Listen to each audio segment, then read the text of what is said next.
Associação A, associação B, ou deputado A, ou deputado B.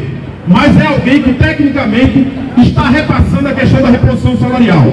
Mas além da questão da reposição salarial, que hoje fica em 18,53%, foi pedido também um reajuste em cima da reposição salarial para 25%. Ou seja, o que foi pedido na verdade é 25% em cima, né, do bruto. No entanto, a reposição salarial fica em cima de 18,53%. Além disso, foi tocado também na pauta a questão do hospital da polícia, a questão do código disciplinar, né, e a garantia que até 2018 as promoções que já estão aprovadas por lei, não é porque nós estamos discutindo o salário agora que vai ser mexido na questão das promoções.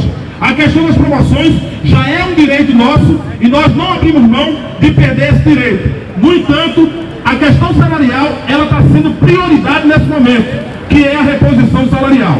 Que foi que o governo pediu? Todo mundo sabe que domingo está para acontecer essa questão do impeachment, que a gente não sabe o que vai acontecer com o Brasil. A gente não sabe segunda-feira o que é que nós teremos de novidade no Brasil. Ou seja, na próxima semana realmente todos os governos brasileiros terão que se adequar talvez ao novo governo ou à nova situação que será implantada no nosso país. Então eu também achei uma data convincente. No dia 27 o governo irá dar o resultado, o seu posicionamento em relação à pauta que foi entregue.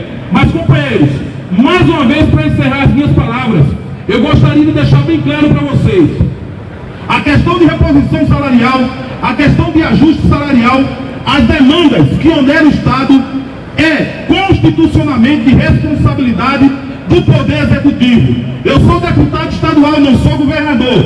Estou aqui para representá-los.